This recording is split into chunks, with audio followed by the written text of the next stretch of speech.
नमस्कार, राजस्थान मौसम समाचार में आपका स्वागत है। आज है 15 अक्टूबर मंगलवार और आइए जानते हैं अगले 24 घंटों के दौरान राजस्थान के क्षेत्र में कैसा रहेगा मौसम, किन जिलों में बारिश की गतिविधियां, साथ ही किन जिलों में मौसम शुष्क रहने की संभावनाएं हैं। इसके साथ ही बताएंगे आपके जिले के बारे में भी सही व सटीक जानकारी।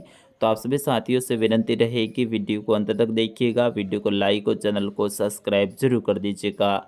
बीते 24 घंटों के दौरान लगभग राजस्थान के संपूर्ण भागों पर मौसम शुष्क देखने को मिला। छुटपुट स्थानों पर उदयपुर संभाग के क्षेत्रों में हल्की बूंदाबांदी देखने को मिली। वहीं पाली संभाग के जो पश्चिमी क्षेत्र हैं वहां पर भी हल्की बूंदाबांदी, बिल्कुल महीम सी बूंदाबांदी देखने को मिली। ज़्यादातर क्षेत्रों पर मौसम बिल्कुल शुष्क देखने को मिला।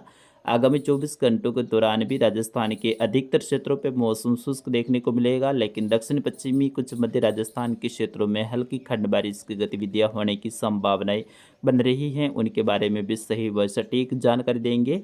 मित्रों, मैं आपसे माफ़ी चाहता हूं कि विस्तारित जो भारत का मैप है वो इस वीडियो में मैंने नहीं लगाया है, क्योंकि समय का अभाव है इस कारण से। लेकिन मोटे मोटे तौर पे मैं आपको बता देता हूं, बंगाल की खाड़ी के दक्षिणी भागों के आसपास में निम्न दबाव का क्षेत्र बन चुका है, जो कि आगामी दिनों में एक मजबूत सिस्टम बनने की संभावनाएं हैं। यदि इस निम्न दबाव के वेलमार्क फिर इसके बाद में डिप्रेशन और डीप डिप्रेशन की कैटेगरी तक बनने की संभावनाएं हैं, और कुछ ऐसी भी संभावनाएं हैं कि ये सिस्टम आगामी दिनों में साइक्लोन यानी तूफान बन जाए। लेकिन इसका प्रभाव अपने राजस्थान तक देखने को नहीं मिलेगा। दक्षिण भारत के क्षेत्रों से होते हुए ये अरब सागर के दक्षिणी भागों की तरफ आगे बढ़ जाएगा, और उस दौरान अरब सागर में जाएगा, जब फिर से ये लो प्रेशर सिस्टम के रूप में या फिर वेलमार्क के रूप में रहेगा। लेकिन जैसे ही अरब सागर की नमी इसको मिलने लगेगी तो फिर से मजबूत होते हुए डिप्रेशन और डीप डिप्रेशन की कैटेगरी तक और कुछ इसके साइक्लोन की कैटेगरी तक जाने की संभावनाएं हैं, जो कि आगामी 20 अक्टूबर से लेकर लगभग 27-28 अक्टूबर के दौरान अरब सागर में ये मजबूत सिस्टम बनेगा। इसका ट्रैक भी ओमान की तरफ रहेगा। वर्तमान में जो अरब सागर में जो सिस्टम बना था, जिसके प्रभाव से राजस्थान में बीते 3-4 दिनों से बादलवाई देखने को मिल रही थी, वो सिस्टम अब आगे बढ़ चुका है और ओमान की तरफ आगे बढ़ चुका है।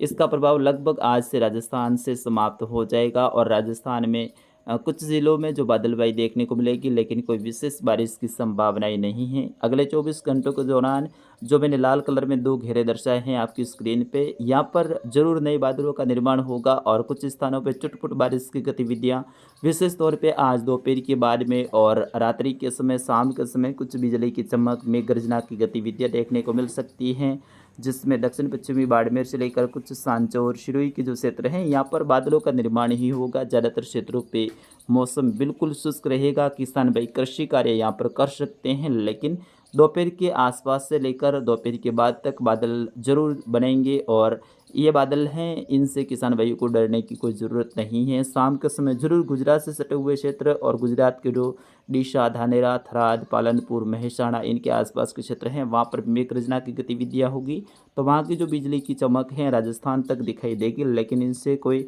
राजस्थान में विशेष बारिश की गतिविधियाँ होने की संभावनाएं नहीं है। बाकासर बॉर्डर के आसपास के जो क्षेत्र हैं, यहाँ पर भी पाकिस्तान की तरफ बिजली चमक रात्रि के समय और शाम के समय दिखाई दे सकती है, लेकिन कोई राजस्थान में विशेष बारिश की गतिविधियाँ होने की संभावना नहीं है। उदयपुर के जो क्षेत्र हैं, यहाँ पर आज जरूर दोपहर के बाद में नए बादलों के निर्माण के साथ में हल्की खंड बारिश की गतिविधियाँ राजसमंद सहित भीलवाड़ा, शाहपुरा, चित्तौड़गढ़ के कुछ क्षेत्र हैं, सलूम्बर से लेकर डूंगरपुर के क्षेत्रों में देखने को मिल सकती हैं, जहाँ पर कुछ क्षेत्रों पे मेघ गर्जना के साथ में तो कुछ क्षेत्रों पे बिना मेघ गर्जना के साथ में हल्की बारिश की गतिविधियाँ हो जाए।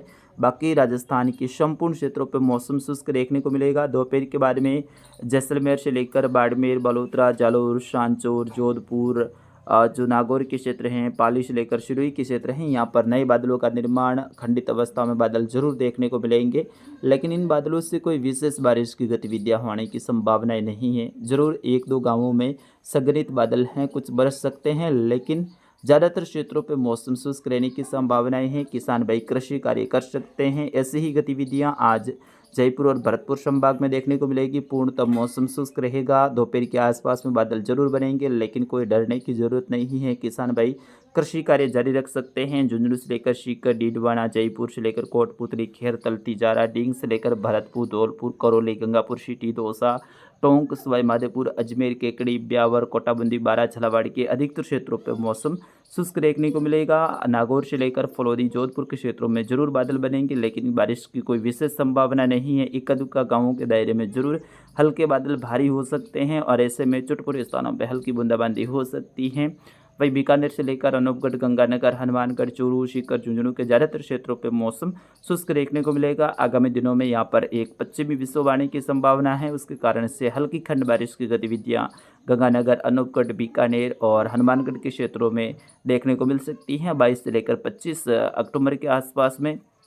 फिर उसके बाद में फिर से मौसम शुष्क देखने को मिलेगा। 28 अक्टूबर के आसपास में एक और पश्चिमी विक्षोभ आने की संभावना है, उनके बारे में भी आगामी बुलेटिन में आपको बताते रहेंगे। फिलहाल के लिए इस बुलेटिन में बस इतना ही। मिलते हैं अगले बुलेटिन में, तब तक के लिए मुझे अनुमति दीजिए। नमस्कार, जय हिंद, धन्यवाद।